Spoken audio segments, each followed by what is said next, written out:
Hello दोस्तों, welcome back to the channel. और आज हम देखेंगे बाकी के बचे हुए फंडामेंटल राइट्स। पहले एक बारी फटाफट रिवाइज कर लेते हैं जो हमने पिछले वीडियो में देखा था। पिछले वीडियो में हमने जाना था कि राइट टू इक्वलिटी क्या होता है, आर्टिकल 14 टू 18 के बारे में जाना था। अब इससे पहले मैं आपको एक चीज़ और बताना भूल गया था पिछले वीडियो में, जो कि मैं आपको बता देता हूँ कि आर्टिकल 12 क्या है और आर्टिकल 13 क्या है। आर्टिकल 12 में स्टेट को डिफाइन किया गया है कि स्टेट क्या है, क्योंकि फंडामेंटल राइट्स सिर्फ आपको स्टेट के अगेंस्ट ही मिल सकते हैं। तो स्टेट क्या है वो डिफाइन किया गया है आर्टिकल 12 में। गवर्नमेंट को स्टेट कहा गया है, पार्लियामेंट को स्टेट कहा गया है, स्टेट लेजिस्लेचर को स्टेट कहा गया है, और जो स्टेट गवर्नमेंट को स्टेट कहा गया है, और जो म्यूनिसिपैलिटीज, पंचायत और ये जो लोकल अथॉरिटीज हैं, इन सबको गवर्नमेंट कहा गया है। जिन जिन बॉडीज में गवर्नमेंट का कंट्रोल है वो भी गवर्नमेंट का पार्ट है। तो ये किसके अंदर डिफाइन किया गया कि स्टेट क्या है, वो है आर्टिकल 12। और आर्टिकल 13 में ये कहा गया है कि स्टेट जो फंडामेंटल राइट्स पार्ट 3 में दिए गए हैं उनको कॉन्ट्रोवीन करते हुए कोई ऐसा लॉ नहीं बना सकती। मतलब कि अगर पार्लियामेंट या स्टेट लेजिस्लेचर कोई भी लॉ बनाता है तो वो पार्ट 3 ऑफ द कॉन्स्टिट्यूशन में जो फंडामेंटल राइट्स दिए गए हैं उनको कॉन्ट्रावीन नहीं कर सकता, यानी उनको टेक अवे नहीं कर सकता। ठीक है, तो ये है आर्टिकल 12 और 13 जो कि रह गए थे। अब देखते हैं हमने राइट टू इक्वालिटी में क्या देखा था। राइट टू इक्वालिटी में हमने देखा था आर्टिकल 14 देखा था, इक्वालिटी बिफोर लॉ, जिसमें कि दो पार्ट थे, equality before law and equal protection of law, यानी कि पॉजिटिव डिस्क्रिमिनेशन का कंसेप्ट देखा था। फिर हमने आर्टिकल 15 में देखा था कि प्रोहिबिट करता है discrimination on grounds of religion, race, caste, sex and place of birth. किस चीज़ के लिए? पब्लिक प्लेसेस को एक्सेस करने के लिए और एजुकेशनल इंस्टीट्यूशन में एडमिशन्स के लिए। ठीक है, फिर आर्टिकल 16 में हमने क्या देखा था कि सेम डिस्क्रिमिनेशन नहीं हो सकती। किस केस में? पब्लिक एम्प्लॉयमेंट के केस में।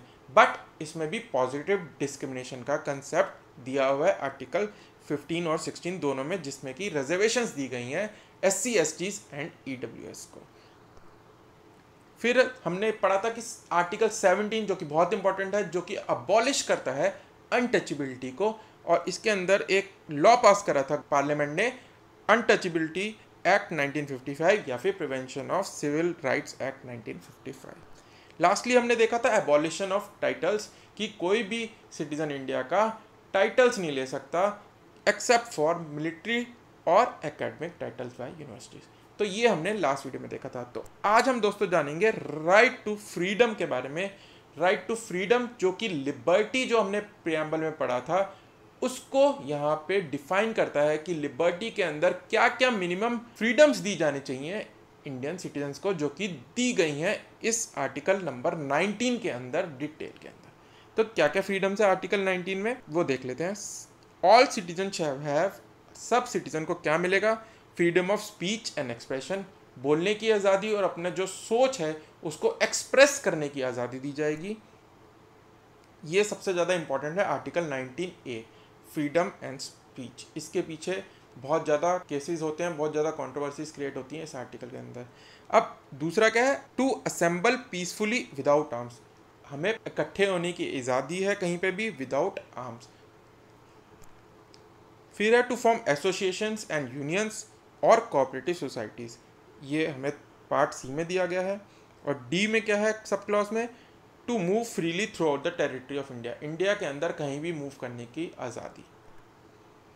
फिर क्या दिया गया? To reside and settle in any part of the territory of India, India की टेरिटरी में कहीं भी रहने की आज़ादी। और लास्टली क्या दिया गया है? टू प्रैक्टिस एनी प्रोफेशन, कोई भी प्रोफेशन आप प्रैक्टिस कर सकते हैं, कोई भी ट्रेड प्रैक्टिस कर सकते हैं, कोई भी बिजनेस आप प्रैक्टिस कर सकते हैं। पर इसके अंदर भी हर सब क्लॉज के अंदर गवर्नमेंट ने कुछ रीजनेबल रिस्ट्रिक्शंस लगा रखी हैं, जिससे कि ये राइट्स एब्सोल्यूट नहीं होते। क्या रिस्ट्रिक्शंस हैं वो? कि फ्री स्पीच अगर आपको दे रहे हैं तो आप ये नहीं, आप कुछ भी बोल सकते हैं। क्या क्या आप नहीं बोल सकते? कि देश की इंटेग्रिटी और सोवरेनिटी के अगेंस्ट नहीं बोल सकते, देश की सिक्योरिटी के अगेंस्ट नहीं बोल सकते, डिसेंसी और मॉरलिटी के अगेंस्ट नहीं होना चाहिए जो आप बोल रहे हैं या आप एक्सप्रेस कर रहे हैं, कोई पब्लिक ऑर्डर का इशू नहीं बन जाना चाहिए अगर आप कुछ बोल रहे हैं, या डेफेमेशन नहीं होनी चाहिए, या कंटेम्प्ट ऑफ कोर्ट नहीं होनी चाहिए। तो रिस्ट्रिक्शन लगाए गए हैं हर सब क्लॉज के अंदर। ठीक है, तो सबसे इंपॉर्टेंट इसमें आपने क्या याद रखना है, 19(1)(a) यानी 19 का फर्स्ट सब क्लॉज का A, freedom of speech and expression. इसी के बेसिस पे फ्रीडम ऑफ प्रेस भी दी गई है, जो कि एक्चुअली मेंशन नहीं है कॉन्स्टिट्यूशन में, पर फ्रीडम ऑफ स्पीच और एक्सप्रेशन से ही निकलता है फ्रीडम ऑफ प्रेस। सिमिलरली अगर आप असेंबल हो रहे हैं पीसफुली, इसका मतलब ये नहीं है कि आप पब्लिक ऑर्डर के लिए एक चैलेंज बन जाएंगे, आप कुछ दंगा करने लग जाएंगे या सॉवरेनिटी और इंटीग्रिटी के अगेंस्ट हो जाएंगे। अगर आप प्रोटेस्ट करें, सपोज करो, आप ये नहीं कहेंगे कि इंडिया को तोड़ देंगे हम, या इंडिया की सॉवरेनिटी के अगेंस्ट जाएंगे, या फिर आप कोई पब्लिक केओस क्रिएट कर देंगे। तो ये सब आर्टिकल 19 के अंदर जो रीजनेबल रिस्ट्रिक्शंस हैं वो दी गई हैं क्लियरली। रिस्ट्रिक्शंस के ग्राउंड जैसे कि मैंने बताया आपको, sovereignty and integrity of India, security of the state, decency and morality, friendly relations with foreign states and public order, ऐसे ही रिस्ट्रिक्शंस दी गई हैं हर सब क्लॉज के अंदर, और ये फ्रीडम ऑफ प्रेस यहीं से डिराइव किया गया है। और जो रीजनेबल रिस्ट्रिक्शंस हैं ये सही है कि नहीं, ये जुडिशियल रिव्यू आप कर सकते हैं under article 32 of the constitution. आप सुप्रीम कोर्ट में जा सकते हैं कि ये जो रिस्ट्रिक्शन गवर्नमेंट ने लगाई है ये आर्बिट्री नहीं है, ये रीजनेबल है। और आर्टिकल 19 क्या है, सस्पेंड हो जाता है अगर इमरजेंसी लगाई है आर्टिकल 352 के अंदर। तो अगर नेशनल इमरजेंसी डिक्लेयर हो जाती है तो आर्टिकल नंबर 19 के अंदर जो फ्रीडम दी गई हैं वो सारी सस्पेंड हो जाती हैं, कोर्ट नहीं जा सकते इनके कॉन्ट्रावेंशन के लिए, ठीक है। फिर आता है article number 20, protection in respect of conviction of certain offences. अब आर्टिकल नंबर 19 सस्पेंड हो जाता है इमरजेंसी के अंदर। आपको एक इंपॉर्टेंट फैक्ट और याद रखना है कि आर्टिकल नंबर 20 और 21 अगर इमरजेंसी लगी भी है तब भी वो दो आर्टिकल जो हैं वो सस्पेंड नहीं होते।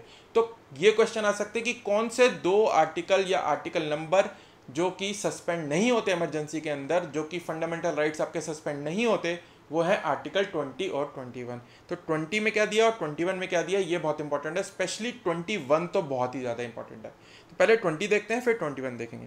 तो 20 में क्या गया, protection against conviction for offences, retrospective criminal registration. अगर कोई क्रिमिनल लॉ बनाती है पार्लियामेंट तो वो पिछली डेट से उसे लागू नहीं कर सकती। सिविल लॉ को वो कर सकती है, क्रिमिनल लॉ को वो पिछली डेट से लागू नहीं कर सकती। यानी कि अगर कोई एक्ट करा है किसी पर्सन ने, वो आज के लॉ के अकॉर्डिंग क्रिमिनल नहीं है वो एक्ट, तो गवर्नमेंट कल को ऐसा कोई लॉ बना देती है कि वो एक्ट जो करा है पर्सन ने वो क्रिमिनल हो जाता है डिक्लेयर, तो वो पिछली डेट से उस पर्सन को सज़ा नहीं दे सकती। वो सिर्फ जिस दिन लॉ पास हुआ है उसी दिन आगे से वो एक्ट क्रिमिनल माना जाएगा, ठीक है। फिर आता है डबल जियोपार्डी। डबल जियोपार्डी क्या है कि एक ही एक्ट के लिए, कोई भी आपने कोई एक्ट किया है उसके लिए दो बारी सजा आपको नहीं दी जा सकती। पनिशमेंट जो आपको मिलेगी उस एक्ट के लिए वो सिर्फ आपको एक ही बार दी जा सकती है, दोबारा नहीं दी जा सकती, ठीक है। फिर तीसरा क्या है, विटनेस अगेंस्ट हिमसेल्फ। कोई भी पर्सन को फोर्स नहीं किया जा सकता कि वो अपने अगेंस्ट ही विटनेस बन जाए, फोर्स नहीं किया जा सकता, ये मतलब है पार्ट 3 से, ठीक है। तो ये 3 है, इसमें से रेट्रोस्पेक्टिव क्रिमिनल लेजिस्लेशन है कि पिछली डेट से नहीं लगा सकती कोई क्रिमिनल लॉ। डबल जियोपार्डी मतलब है एक क्रिमिनल एक्ट के लिए दो बारी सजा नहीं दी जा सकती। और विटनेस अगेंस्ट हिमसेल्फ, अपने अगेंस्ट किसी भी पर्सन को फोर्स नहीं किया जा सकता विटनेस देने के लिए। और ये इम्यूनिटी सिर्फ क्रिमिनल प्रोसीडिंग्स के लिए है, सिविल प्रोसीडिंग्स के लिए नहीं है। फिर आता है सबसे इंपॉर्टेंट आर्टिकल, एक बहुत इंपॉर्टेंट आर्टिकल, आर्टिकल नंबर 21। ये है protection of life and personal liberty. ये आर्टिकल इमरजेंसी के दौरान भी सस्पेंड नहीं किया जा सकता। No person shall be deprived of his life और liberty except according to procedure established law. किसी भी पर्सन की लाइफ नहीं ली जा सकती, ना उसकी लिबर्टी छीनी जा सकती है, एक्सेप्ट कैसे, अगर उसका कोई एक लॉ है और लॉ के अंदर लिखा है कि उसको सजा दी जाएगी, उस लॉ के प्रोसीजर को फॉलो करना पड़ेगा अगर किसी की लाइफ लेनी है स्टेट को। तो इसका मतलब क्या है, किसी को भी ऐसे मार नहीं सकती स्टेट। अगर किसी को मारना है या यानी कि फांसी देनी है, सज़ा देनी है, तो उसके लिए एक लॉ होना चाहिए जिसके अंदर प्रोसीजर क्लियरली डिफाइंड होना चाहिए कि प्रोसीजर क्या होगा लाइफ लेने का। तो लाइफ नहीं ले सकती किसी की भी स्टेट, ठीक है, एक्सेप्ट कि अगर लॉ में दिया गया है और लॉ में प्रोसीजर क्लियरली डिफाइंड है कि कैसे लेनी है। अब इसके अंदर कुछ रिट्स होती हैं जो कि एक अलग वीडियो में मैं डिस्कस करूंगा आपके साथ कि रिट्स क्या होती हैं जो कि सुप्रीम कोर्ट इशू कर सकता है इस आर्टिकल के अंदर किसी बंदे की लाइफ और लिबर्टी को बचाने के लिए। ठीक है, तो ये अलग वीडियो में पूरा डिटेल में समझेंगे कि क्या क्या रिट्स होती हैं, क्या क्या कमांड्स सुप्रीम कोर्ट इशू कर सकता है किसी की लाइफ और लिबर्टी को बचाने के लिए। फिर आता है protection against arrest and detention in certain cases. Article 22 में दे रखा है कि एक्सेप्ट प्रिवेंटिव डिटेंशन, जिसमें कि 3 महीने तक किसी को भी आप प्रिवेंटिव डिटेंशन रख सकते हैं, जैसे कि JNK में भी रखा गया था पॉलिटिशियंस को। किसी भी बंदे को आर्बिट्रेरीली गवर्नमेंट अरेस्ट नहीं कर सकती या डिटेन नहीं कर सकती, उसको 24 घंटे के अंदर अंदर नियरेस्ट मजिस्ट्रेट के पास उस बंदे को जिसको अरेस्ट किया है या डिटेन किया है पेश करना होता है। ठीक है, तो 24 घंटे के अंदर अंदर पेश करना है, ये दिया गया है आर्टिकल 22 में। और इसमें एक्सेप्शन भी दे रखी है कि सिर्फ प्रिवेंटिव डिटेंशन में, जो कि 3 महीने तक हो सकती है, जिसको कि एक्सटेंड किया जा सकता है 3-3 महीने के लिए, उसी केस के लिए सिर्फ एक्सेप्शन दी गई है इस आर्टिकल में। फिर आता है आर्टिकल 21 है, ये एक रिसेंटली ऐड किया गया है अमेंडमेंट के थ्रू की राइट टू एजुकेशन। ये आर्टिकल 21 में डाला गया है कि स्टेट जो है वो फ्री और कंपलसरी एजुकेशन देगी चिल्ड्रन को जो कि एज ग्रुप में है 16 to 14 ईयर्स। ये कब ऐड करा गया था? 86th amendment 2002 right to education act 2009 से इसको इम्प्लीमेंट किया गया। तो पहले एजुकेशन की इम्पोर्टेंस दिखाई कि आपने फंडामेंटल राइट्स में रख दिया right to education 6 to 14 years के बच्चों के लिए, और उसके लिए रेगुलेट करने के लिए आपने एक लॉ बनाया राइट टू एजुकेशन एक्ट 2009 में। ठीक है, तो ये अमेंडमेंट का नंबर याद रखना है 86th अमेंडमेंट 2002 और राइट टू एजुकेशन एक्ट जो इसके अंडर बनाया गया 2009 में। और आर्टिकल नंबर क्या है? 21A। ठीक है, अब ये 21 ही क्यों रखा गया? क्योंकि इसकी इंपॉर्टेंस दिखाते हैं कि लाइफ के लिए किसी भी पर्सन की एजुकेशन कितनी इंपॉर्टेंट है। क्योंकि हमारा आर्टिकल 21 क्या है? Right to life and liberty. तो एजुकेशन को 21 के साथ ही रखा गया है। तो दोस्तों आज हम सिर्फ राइट टू फ्रीडम ही समझेंगे, बचे हुए जो आर्टिकल्स हैं वो अगले वीडियो में सारे के सारे फंडामेंटल राइट्स के कवर कर लेंगे हम। ये दोनों जो हमने राइट टू इक्वालिटी और राइट टू फ्रीडम पढ़े हैं, ये दोनों सबसे इम्पॉर्टेंट आर्टिकल्स हैं फंडामेंटल राइट्स के। ठीक है, तो दोस्तों अगर आपको ये वीडियो पसंद आया हो तो प्लीज़ लाइक कीजिए एंड शेयर कीजिए अपने दोस्तों के साथ, and don't forget to subscribe to our channel and hit the bell icon, जिससे कि आने वाले वीडियोस के नोटिफिकेशन आपको मिलते रहें। तो दोस्तों अब हम मिलेंगे अगले वीडियो में बचे हुए फंडामेंटल राइट्स के साथ। तब तक के लिए bye bye and happy learning.